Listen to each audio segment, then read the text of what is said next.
मित्रों राधे राधे। मित्रों, आज हम ज्योतिष ज्ञान श्रृंखला को आगे बढ़ाते हुए बात करेंगे कन्या लग्न में गुरु का 12 भावों पर क्या फल मिलता है।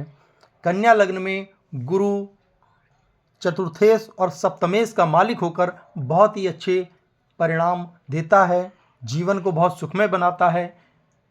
इसके सकारात्मक प्रभाव अधिकतर हमको मिलते हैं, लेकिन जहाँ नकारात्मक प्रभाव मिलते भी हैं, हम आपको एक गुरु बृहस्पति को अच्छा करने का ऐसा छोटा सा उपाय बताएंगे, जो उपाय जरूर छोटा है लेकिन है बड़ा चमत्कारी। आप जीवन में उसके लाभ प्राप्त करेंगे, अपना बृहस्पति अच्छा करेंगे और जीवन में सुख वैभव में वृद्धि करेंगे। लेकिन उससे पहले हमारे चैनल को सब्सक्राइब कर लीजिए, लाइक कर लीजिए, शेयर करिए अगर जानकारी अच्छी लगे और अपने महत्वपूर्ण सुझाव दीजिए। चलिए मित्रों, हम बात करते हैं लग्न में जब गुरु बैठता है तो ऐसा व्यक्ति बहुत ही अच्छे स्वास्थ्य का मालिक होता है, दीर्घायु होता है, निरोगी होता है, धार्मिक होता है। और यहाँ पर बैठे गुरु की पंचम दृष्टि हमारे पुत्र भाव पर पड़ती है। हमारी शिक्षा और पुत्र भाव अच्छा हमको रिजल्ट्स मिलता है और सप्तम भाव से हमें सुंदर पत्नी, सुंदर वैवाहिक जीवन की प्राप्ति होती है और नवम दृष्टि से हमारे भाग्य को बढ़ाने वाला होता है। मित्रों, गुरु जब द्वितीय भाव पर बैठता है तो यहाँ पर बैठा हुआ गुरु व्यक्ति को बहुत अच्छी वाणी देता है। ऐसे व्यक्ति का परिवार कुटुंब बड़ा होता है, अच्छा होता है और ऐसे व्यक्ति अच्छे व्यवसाय के द्वारा धन प्राप्त करते हैं। और यहाँ पर बैठे गुरु की दृष्टि जहाँ जहाँ पड़ती है, पंचम दृष्टि उसकी हमारे रोग ऋण भाव, शत्रु भाव पर पड़ती है। शत्रुओं के ऊपर हावी होता है और सप्तम दृष्टि हमारे दीर्घायु देने वाली होती है। नवम दृष्टि से हमारे कार्य क्षेत्र को मजबूत करने वाली होती है।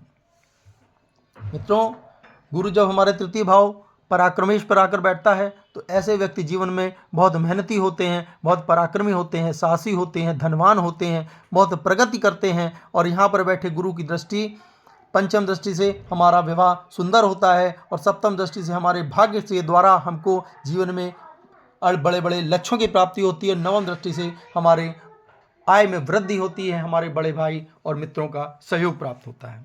मित्रों, यही गुरु जब चतुर्देश अपनी स्वराशि पर बैठता है तो यहाँ बहुत ही अच्छा सुपरिणाम देता है। एक अलग ही तरह का राजयोग हमको प्राप्त होता है। यहाँ पर बैठा गुरु हमको माता, भूमि, भवन, वाहन सबका सुख प्रदान करता है और मान सम्मान समाज में भरपूर होता है। और यहाँ बैठे गुरु की पंचम दृष्टि हमारे आयु स्थान पर पड़ती है, हमारे आयु को बढ़ाने वाला होता है। सप्तम दृष्टि से हमारे कार्यों को मजबूत करने वाला होता है। ऐसे व्यक्ति अच्छे व्यवसाय में होते हैं और अच्छे व्यवसाय के द्वारा इतना धनोपार्जन करते हैं कि अपने लिए भूमि, भवन, वाहन अच्छे से अच्छा सब प्राप्त करते हैं। और नवम दृष्टि से हमारे व्ययों को रोकने वाला होता है।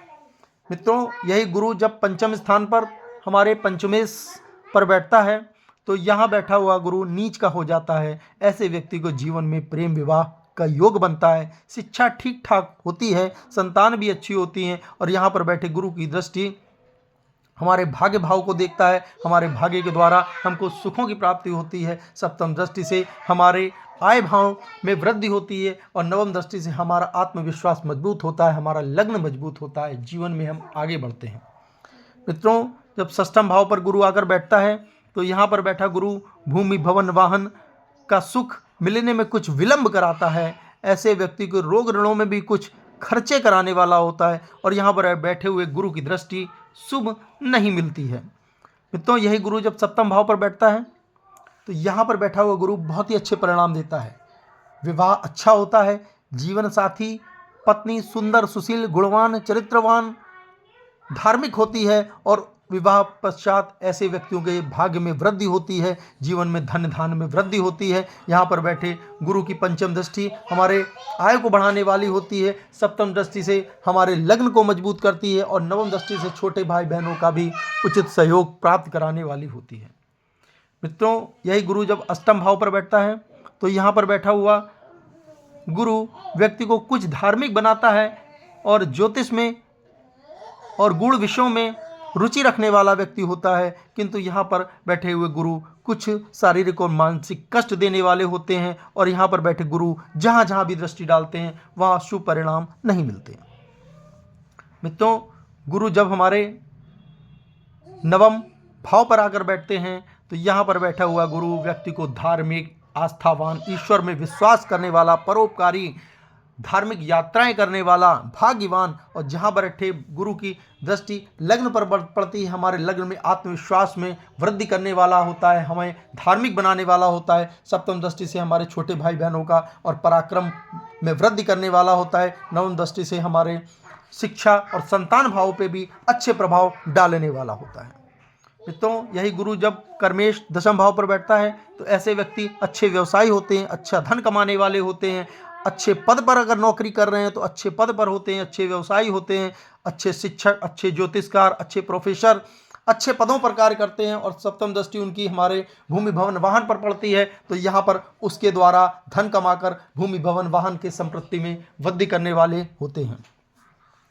मित्रों, एकादश पर जो गुरु आकर बैठते हैं तो यहाँ पर बैठे गुरु हमें आय में वृद्धि करने वाले होते हैं। यहाँ पर बैठे गुरु बड़े भाइयों से सहयोग दिलाने वाले होते हैं, मित्रों से भी लाभ दिलाने वाले होते हैं। ऐसे व्यक्ति के मित्र भी अच्छे होते हैं और वक्त ज़रूरत पर उनके साथ हमेशा खड़े रहने वाले होते हैं। तो यहाँ गुरु की पंचम दृष्टि हमारे छोटे भाई बहनों के सुखों में भी वृद्धि करती है। छोटे भाई बहनों से हमारे संबंध अच्छे होते हैं, हमें मेहनती पराक्रमी बनाने वाला होता है।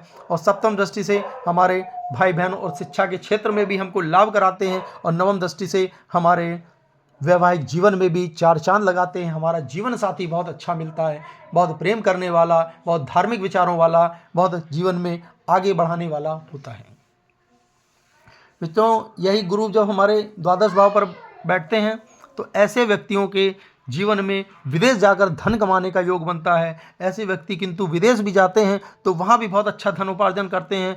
और गुरु अगर हमारे द्वादश भाव में बैठता है तो ऐसे व्यक्ति जीवन में थोड़ा सा अलग थलग रहते हैं और ऐसे व्यक्ति को गुरु मोक्ष की ओर भी ले जाता है। ईश्वर में विश्वास करते हैं, ईश्वरी मार्ग पर चलते हैं। और जहाँ जहाँ गुरु की दृष्टि पड़ती है, पंचम दृष्टि से हमारे भूमि भवन वाहन में वृद्धि करते हैं, सुखों में वृद्धि करते हैं। और सप्तम दृष्टि से हमारे रोग ऋण खत्म होते हैं, शत्रुओं पर हम हावी होते हैं। और नवम दृष्टि से हमारी आयु में भी वृद्धि करने वाले होते हैं। अर्थात द्वादश में भी गुरु अच्छे रिजल्ट्स, अच्छे परिणाम साधक को देते हैं। मित्रों, गुरु के बारे में जो भी हमने आज कन्या लग्न में आपका गुरु का 12 भावों पर फल बताया है, जहाँ जहाँ भी गुरु अच्छा फल नहीं दे रहे हैं वहाँ वहाँ गुरु अच्छा फल देंगे। मात्र एक छोटा सा उपाय, और जहाँ जहाँ गुरु अच्छा रिजल्ट दे रहे हैं वहाँ भी उस रिजल्ट्स में 4 गुना, 10 गुना, 50 गुना बहुत वृद्धि हो जाएगी जीवन में। मात्र छोटी सी चीज़ अगर आप आजमाते हैं, करके देखिए, लाभ मिलेगा थोड़ा सा। मित्रों, करना क्या है मैं पहले भी आपको बता चुका हूँ। सोमवार से शनिवार तक केले के पेड़ में और पीपल वृक्ष पर हल्दी मिला जल अगर आप देते हैं, और गुरुवार के दिन गाय को चने की दाल और गुड़ खिलाते हैं, तो निश्चित रूप से आपके जीवन में गुरु बृहस्पति बहुत अच्छा रिजल्ट देंगे। आप अपने जीवन में बहुत आगे जाएंगे। मित्रों, जो भी मैंने आपको गुरु का प्रभाव बताया है, जब गुरु की महादशा, अंतरदशा, प्रत्यंतर दशा आएगी उस समय आपको ये सारे परिणाम जीवन में देखने को मिलेंगे। आज का हमारा वीडियो आपको कैसा लगा, और अधिक जानकारी और अच्छी जानकारी आपको मैं दे सकूं, इसके लिए हमारे चैनल को सब्सक्राइब करें, लाइक करें, शेयर करें। मित्रों, आज के लिए राधे राधे।